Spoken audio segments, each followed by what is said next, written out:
من بعث إلى كافة الناس بشيرا ونذيرا وداعيا إلى الله بإذنه وسراجا منيرا.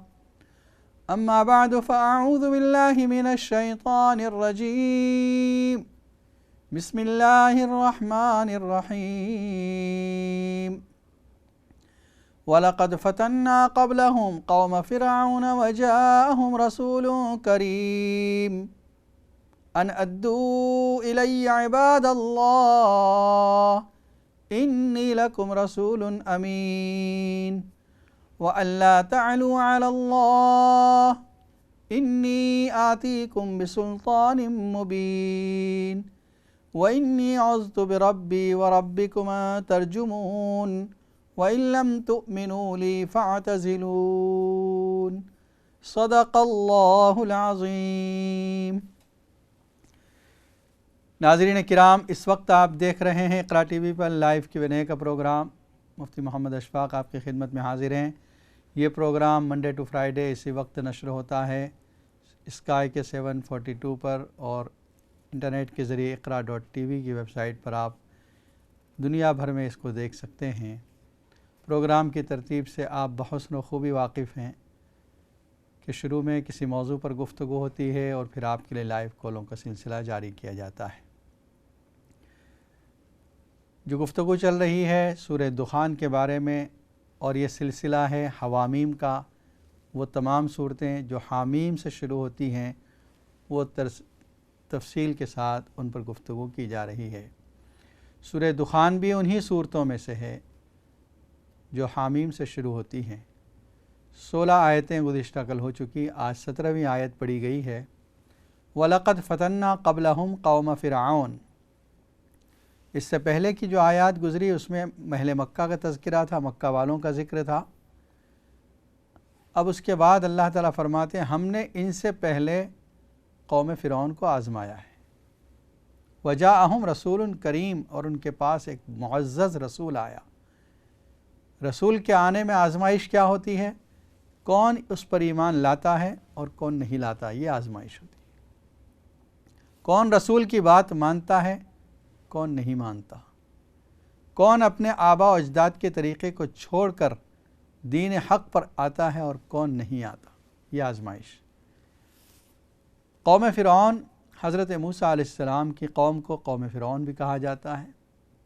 حضرت موسیٰ علیہ السلام بھیجے گئے تھے بنی اسرائیل کی طرف، اور فرعون کو جا کر حضرت موسیٰ علیہ السلام نے دعوت دی، اور خاص مقصد جو تھا بنی اسرائیل کی نجات. آگے فرمایا ان ادو الی عباد اللہ، میرے بندوں کو میرے حوالے کر دو، اللہ کے بندوں کو میرے حوالے کر دو. انی لکم رسول امین، بے شک میں تمہارے لیے امانت دار رسول ہوں. وان لا تعلوا علی اللہ، اور مجھ پر سرکشی مت کرو، اللہ کی نافرمانی مت کرو، اللہ کے احکام پہ سرکشی مت کرو. انی آتیکم بسلطان مبین، میں تمہارے سامنے کھلی دلیل لے کر آیا ہوں. حضرت موسیٰ علیہ السلام کا اور بنی اسرائیل کا ذکر قرآن مجید میں بارہا آیا، بہت جگہ پر آیا. بلکہ اگر پورے قرآن کو دیکھا جائے تو حضرت موسیٰ علیہ السلام کا ذکر 28 پاروں میں ضرور موجود ہے. 30 میں سے 28 پارے ہیں جن میں لفظ موسیٰ کا ذکر ہے ضرور. کہیں بنی اسرائیل کے واقعات کے ساتھ، کہیں انبیاء کرام کے ناموں کے ساتھ حضرت موسیٰ علیہ السلام کا نام ضرور ہے. اس کی وجہ یہ ہے کہ یہ امت اور بنی اسرائیل کی امت میں بہت کچھ سملیرٹی ہے، مشابہت ہے. ایک حدیث میں نبی صلی اللہ علیہ وسلم نے فرمایا لَتَتَّبِعُنَّ سُنَنَ مَنْ كَانَ قَبْلَكُمْ حَذْوَ النَّعْلِ بِالنَّعْلِ. تم اپنے سے پہلے لوگوں کی پیروی کرو گے، ان کو فالو کرو گے ایسے جیسے جوتے کے 2 پیر برابر ہوتے ہیں ایک دوسرے کے. یعنی جس طرح ایک سائز کے آپ 2 جوتے لے لیں بالکل سیم ہوتے ہیں، ایگزیکٹلی تم بھی اسی طرح بنی اسرائیل کی طرح چلو گے. کسی نے پوچھ لیا یا رسول اللہ صلی اللہ علیہ وسلم اس سے مراد بنی اسرائیل؟ آپ نے فرمایا آف کورس یہی مراد ہے. من کان قبلکم، بہت سی قومیں گزر چکی پہلے، لیکن خاص بنی اسرائیل کا ذکر. تو حضرت موسیٰ علیہ السلام نے فرعون سے جا کر یہ کہا کہ بنی اسرائیل کو میرے حوالے کر دو۔ وَإِنِّي عُذْتُ بِرَبِّي وَرَبِّكُمْ۔ حضرت موسیٰ علیہ السلام کو اللہ نے خاص اس مقصد سے بھیجا تھا کہ یہ اولاد انبیاء، حضرت یعقوب علیہ السلام کے 12 بیٹے تھے، یوسف علیہ السلام اور 11 ان کے بھائی، ان بیٹوں کی یہ نسل تھی جو کسی زمانے میں جب یوسف علیہ السلام نے مصر والوں کو ایک تدبیر کے ذریعے سے 7 سالہ قحط سے نجات عطا فرمائی تھی، یعنی ان کی تدبیر اس طرح پر ہوئی کہ 7 سال تک قحط تو رہا، لیکن وہ جو پہلے 7 سال میں اسٹاک کیا ہوا تھا وہ ترتیب سے تقسیم ہوتا رہا، کسی کو بھوک سے مرنے کی نوبت نہیں آئی۔ اس زمانے میں یوسف علیہ السلام مصر کے اعلیٰ عہدے پر فائز تھے، منسٹر آف فوڈ تھے، وزیر خزانہ تھے، وزیر غذا تھے۔ اس وقت یوسف علیہ السلام نے اپنے خاندان والوں کو یہاں بلا لیا تھا، اور اہل مصر کے دلوں میں اس پورے خاندان کی عظمت تھی، عزت تھی۔ ایک زمانے تک لوگ ان کو نگاہ عزت سے دیکھتے رہے۔ آہستہ آہستہ جب ان میں دینداری ختم ہوئی، حضرت ابراہیم علیہ السلام کے جو دین پر یہ لوگ وابستہ تھے اس دین کو چھوڑنے لگے، ایک زمانہ ایسا آیا کہ لوگوں کی نظروں میں ذلیل ہو گئے۔ بڑا دورانیہ ہے، 500 سال کا ٹائم ہے بیچ میں، لیکن آپ دیکھیں اتنے بڑے عرصے کے اندر حالات کیسے بدل گئے کہ وہ قوم جو کسی وقت لوگوں کی عزت کا مرکز تھی، اب ایسے ذلیل ہو گئے کہ ان کا کوئی مقام اور اسٹیٹس نہیں رہا۔ بنی اسرائیل کا ہر لیبر کام کے اندر، ہر ذلیل کام کے اندر ان کو لگا دیا گیا تھا، غلامی کی زندگی بسر کر رہے تھے، فرعونی ان پر ظلم کرتے تھے، کوئی چون و چرا کرنے کی گنجائش نہیں تھی ان کے پاس۔ اللہ تعالیٰ نے اب چاہا کہ موسیٰ علیہ السلام کو بھیجا کہ اللہ نے چاہا کہ اس قوم کو، اولاد انبیاء کو نجات دلائی جائے فرعونیوں کے ظلم سے، تو موسیٰ علیہ السلام کو بھیجا ان میں رسول بنا کر۔ تو موسیٰ علیہ السلام کی ڈیمانڈ کیا تھی فرعون سے کہ اللہ کے بندوں کو میرے حوالے کر دو، لیکن فرعون نے انکار کیا۔ اللہ کی طرف سے حکم آ گیا، فَأَسْرِ بِعِبَادِي لَيْلًا إِنَّكُمْ مُتَّبَعُونَ، رات کے وقت میں تم سارے بنی اسرائیل کو لے کر چلے جاؤ، تمہارا پیچھا کیا جائے گا۔ اور ہوا بھی، صبح کے وقت جب نظر نہیں آئے بنی اسرائیل، حکم دیا لشکر تیار کیا جائے۔ فرعون خود بھی بڑے لشکر کے ساتھ روانہ ہوا۔ یہ لوگ دریائے نیل کے کنارے پہنچے تھے اور پیچھے سے لشکر آ رہا تھا۔ قوم نے کہا یا موسیٰ انا لمدرکون، قال کلا ان معی ربی سیہدین۔ یقین دیکھیے موسیٰ علیہ السلام کا، کہنے لگے رب میرے ساتھ ہے، وہ رہنمائی کرے گا، وہ راستہ دکھائے گا۔ قوم کو یہ خطرہ تھا کہ پیچھے سے فرعون کا لشکر اور سامنے دریا ہے۔ اللہ تعالیٰ نے حکم دیا فَأَوْحَيْنَا إِلَى مُوسَىٰ أَنِ اضْرِب بِعَصَاكَ الْبَحْرَ، اپنے عصا کو، اسٹک کو پانی پر ماریے۔ فَانْفَلَقَ فَكَانَ كُلُّ فِرْقٍ كَالطَّوْدِ الْعَظِيمِ، 12 راستے بن گئے۔ 12 قبیلے تھے ان کے، وہی حضرت یعقوب علیہ السلام کے 12 بیٹوں کی وجہ سے 12 ٹرائبز تھے ان کے اندر۔ ہر ٹرائب ایک ایک راستے پر چلنے لگا اور اطمینان سے، یہ پورا ایسے جیسے انسان راستے پر چلتا ہے، زمین پر چلتا ہے، پانی پر چل گئے۔ اور کیا ہوا؟ وَاتْرُكِ الْبَحْرَ رَهْوًا، ایک حکم یہ بھی تھا کہ جب تم پار ہو جاؤ اور سمندر اسی طرح خشک ہو چکا ہے، پانی نظر نہیں آ رہا ہے، روڈ نظر آ رہا ہے، اس کو اسی طرح رہنے دینا۔ یہ مت سوچنا کہ فرعونی بھی اس میں آ جائیں گے۔ اِنَّهُمْ جُنْدٌ مُغْرَقُونَ، وہ لشکر ڈبا دیا جائے گا۔ یہ لوگ پار ہوئے اور ادھر فرعونیوں نے دیکھا کہ اطمینان سے چل رہے ہیں، فرعون بھی اپنے لشکر کے ساتھ اس راستوں پر چلنے لگا۔ جب بیچ میں پہنچا ہے، اللہ نے حکم دیا، واپس پانی پھر سے آ گیا اور وہ سب اس میں غرق ہو گئے۔ ثم اغرقنا الآخرین ان فی ذلک لآیہ، ہم نے سب کو ڈبو دیا، اس میں قدرت کی بڑی نشانی تھی۔ کم ترکوا من جنات وعیون، اس صورت میں یہ الفاظ ہیں کتنے ہی باغات چھوڑے، کتنے چشمے چھوڑے، کتنے محلات انہوں نے چھوڑے، یعنی یہ ڈوبنے والے فرعونیوں نے کتنا نعمتیں چھوڑ دی، اور اللہ تعالیٰ نے دوسری قوم کو اس کا وارث بنا دیا۔ كذلك وأورثناها قوما آخرين فما بكت عليهم السماء والأرض وما كانوا منظرين۔ نہ ان پر آسمان روئے، نہ ان پر زمین روئی، اور نہ ان کو مہلت دی گئی۔ آسمان و زمین کا رونا کیا ہے؟ حدیث میں نبی اکرم صلی اللہ علیہ وسلم فرماتے ہیں کہ آسمان پر ہر بندے کے نام کے 2 دروازے ہیں، ایک سے اس کا رزق اترتا ہے اور دوسرے سے اس کے اعمال اور اس کے اقوال اوپر چڑھتے ہیں۔ جو وہ عمل کر رہا ہے اور جو کچھ بول رہا ہے یہ سب اوپر چڑھتے ہیں ایک راستے سے، اور ایک سے رزق اترتا ہے۔ جس وقت یہ بندہ اس دنیا سے رخصت ہو جاتا ہے، جس دروازے سے اس کا عمل اور اس کی باتیں چڑھ رہی تھی وہ دروازہ روتا ہے، اور جس زمین پر وہ اللہ کی عبادت کرتا تھا، سجدے کیا کرتا تھا، وہ زمین روتی ہے، کیونکہ اس پر عبادت کرنے والا مر گیا۔ تو یہ زمین اور آسمان کا رونا حدیث میں نبی صلی اللہ علیہ وسلم فرمایا کہ ثابت ہے، حدیث سے ثابت ہے۔ بعض لوگوں نے اس سے کہا کہ نہیں، حقیقی رونا مراد نہیں بلکہ مجازی معنی مراد لیے، جیسے ہم کسی بہادر آدمی کو کہیں شیر جیسا ہے، مطلب یہ کہ شیر نہیں ہے، شیر کی طرح بہادر ہے، تو مجازی معنی مراد لیے۔ لیکن مفسرین فرماتے ہیں جب حقیقت کے معنی مراد لیے جا سکتے ہیں اور حدیث میں اس کی تائید بھی ہے تو پھر مجاز کے معنی مراد نہیں لیں گے، حقیقتاً زمین اور آسمان روتے ہیں۔ ان لوگوں پر نہیں رویا، آسمان و زمین ان پر نہیں روئے، کیوں؟ اس لیے کہ کوئی نیک اعمال ان کے نہیں چڑھ رہے تھے۔ اس سے معلوم ہوتا ہے کہ جس کے نیک اعمال، جو آدمی نیک اعمال کرتا ہے اس کے لیے آسمان و زمین روتے ہیں مرنے کے وقت۔ پھر یہ سوال ہوتا ہے کہ آسمان و زمین کیسے روئیں گے؟ ہم نے تو کبھی زمین سے رونے کی آواز نہیں سنی۔ اس کا جواب یہ ہے وَإِن مِّن شَيْءٍ إِلَّا يُسَبِّحُ بِحَمْدِهِ وَلَٰكِن لَّا تَفْقَهُونَ تَسْبِيحَهُمْ۔ سورہ بنی اسرائیل میں اللہ تعالیٰ کا ارشاد ہے ہر چیز اللہ کی پاکی اور اللہ کی تسبیح بیان کرتی ہے، تم اس کی تسبیح کو سمجھتے نہیں ہو۔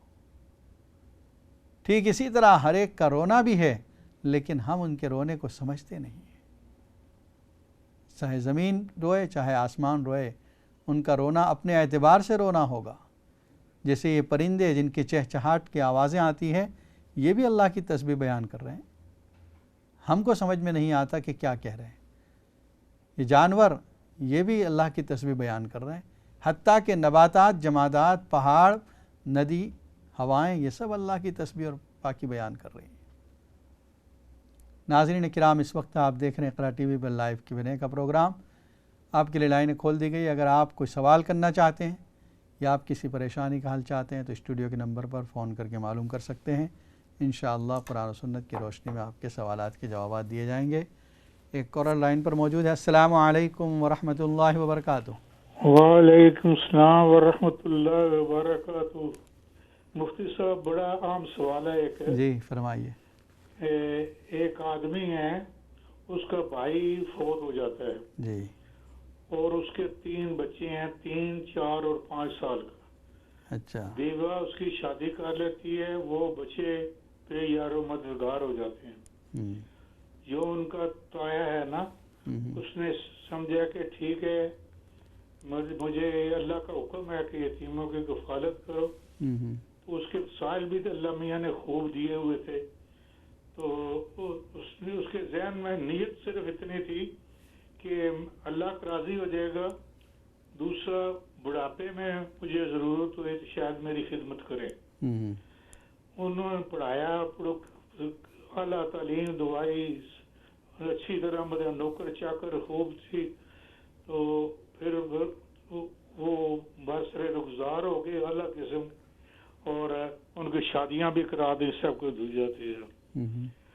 اب وہ جو آدمی ہے تایا ان کا، وہ بوڑھا ہو چکا ہے، وہ بھی 80-85 سال کی عمر ہے اس کی، تو وہ یار و مددگار ہے، تو اس کو کوئی لفٹ دینے سنبھالنے والا نہیں ہے۔ لیکن سوال یہ ہے کہ اب وہ بچے نافرمان بھی ہو گئے ہیں اور انہوں نے جا کے اپنے تائے کی جو جائیداد ہے اس پہ قبضہ کر کے اس کو بیچ دی ہے۔ اب ان کو قرآن کی آیتیں پڑھ پڑھ کے سنائی ہیں، سب کچھ اللہ کا حکم سنایا ہے کہ مطلب ہے جیسے کہ اس سے مت کھاؤ مت کرو، اور وہ خود بھی جانتے ہیں سب کچھ، لیکن اس پہ کوئی عمل کرنے کو تیار نہیں ہے۔ اس تائے نے کہا ہے کہ جی 70 لاکھ میرا بنتا ہے، وہ میرا دے دیں، اور مطلب ہے تو میں راضی ہوں۔ وہ کوئی کام کرنے کو تیار نہیں ہے۔ آپ بتائیں یہاں پہ وہ آپ کے جو حقوق ہیں وہ رحمی کیا کہتے ہیں، ان کے متعلق کیا پھر شریعت کیا کہتی ہے؟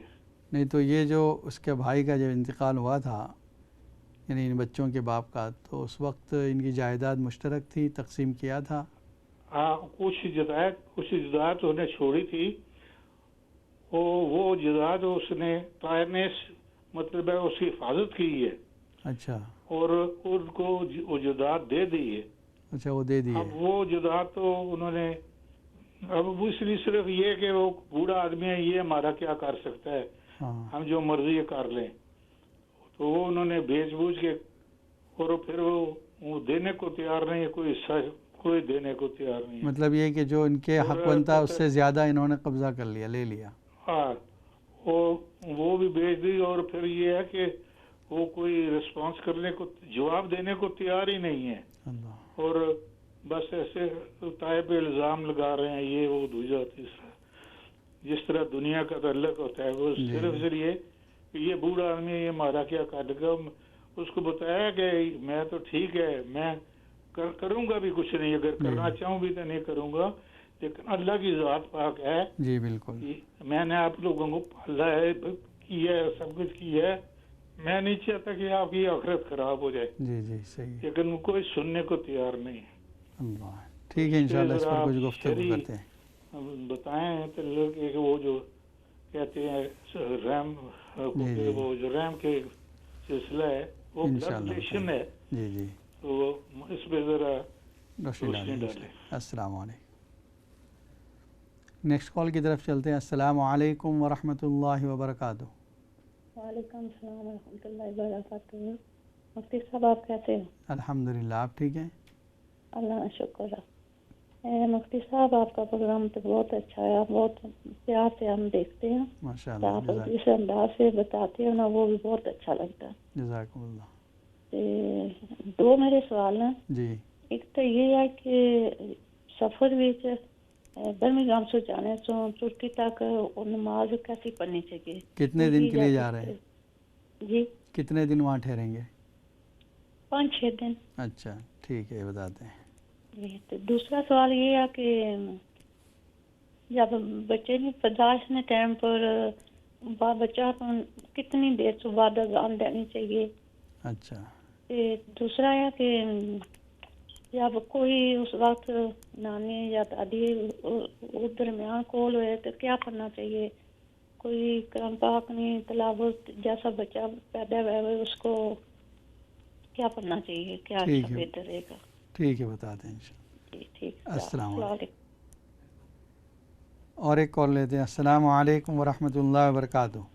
السلام علیکم مفتی صاحب۔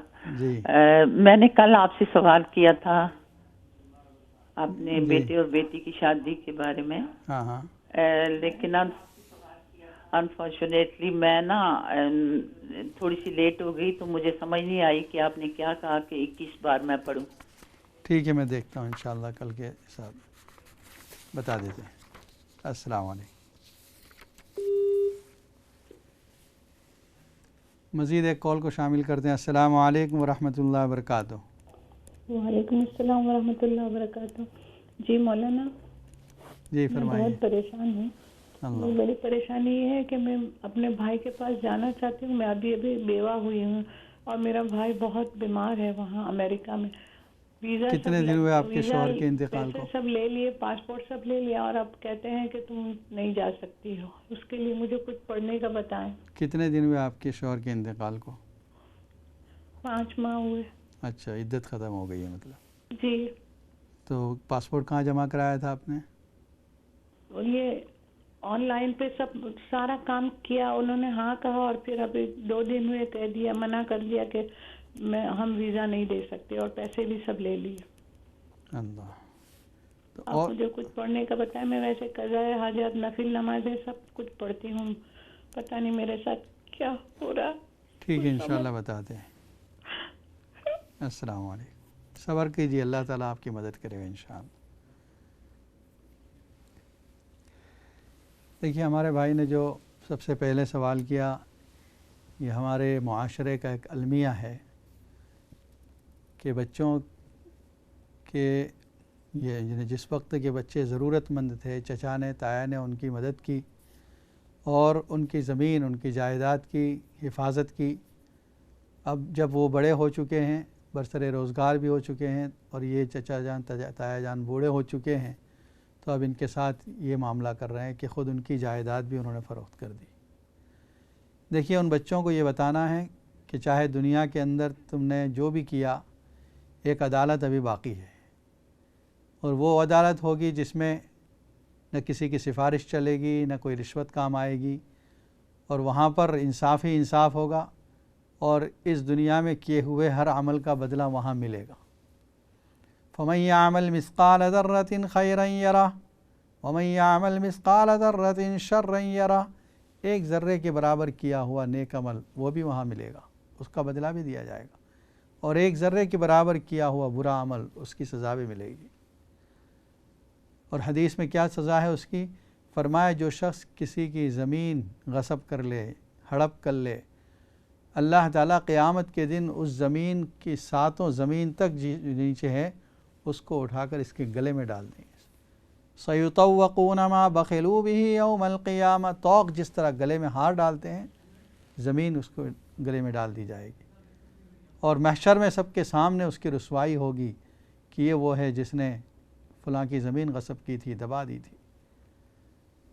تو جو حق آپ کا بنتا ہے وہ تو آپ لے سکتے ہیں، باقی اس سے زیادہ جو آپ نے تایا کے حق کو دبا لیا ہے یا ان کی زمینوں کو ان کی اجازت کے بغیر بیچ دیا ہے، یہ ظلم آخرت میں تمہارے لیے ہلاکت کا سبب بنے گا. چاہے دنیا میں کچھ نہ ہو اور تم یہ سمجھتے رہو کہ ہم نے جو کچھ کیا صحیح کیا، اسی لیے تو ہم پر عذاب نہیں آ رہا ہے. دنیا میں عذاب نہیں، آخرت میں عذاب آئے گا، بلکہ وہ عذاب قبر سے ہی شروع ہو جائے گا، کیونکہ قبر یا آخرت کی منزلوں میں پہلی منزل ہے. اور ہو سکتا ہے، دیکھیے، اللہ تعالیٰ بعض مرتبہ دنیا ہی میں سزا بھی دے دیتے ہیں، اور بہت سے معاشرے کے اندر ایسے کیس ہیں کہ جن کو اللہ تعالیٰ نے دنیا ہی میں سزا دے دی. وہ سزا کسی اور طریقے سے ہوتی ہے جس کو ہم سزا نہیں سمجھتے، لیکن وہ سزا ہے. کہیں لاچاری، کہیں مجبوری، کہیں محتاجگی، اور کہیں بدنامی، کہیں کورٹ کے کیسز، اور نہ معلوم کس کس طرح کا عذاب آ سکتا ہے. اس لیے ان بچوں کو چاہیے جو اب کے نوجوان ہو چکے ہیں، اللہ نے ان کو نعمتوں سے بھی نوازا ہے، ان کو چاہیے کہ اپنے تایا کی فکر کریں، اور بجائے ان پہ ظلم کرنے کے ان کے ساتھ صلہ رحمی کریں، ان کے حقوق کا خیال رکھیں، اور اگر ان کی خدمت کی ضرورت ہے تو خدمت خود کریں یا خدمت کرنے والے کا انتظام کر دیں، تب تمہارے لیے آخرت میں بھی کامیابی ملے گی.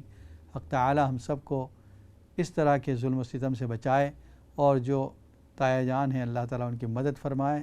حق تعالی شانہ سے ہم دعا کرتے ہیں. بریک کے بعد پھر انشاءاللہ یہ پروگرام جاری رہے گا. السلام علیکم ورحمۃ اللہ وبرکاتہ.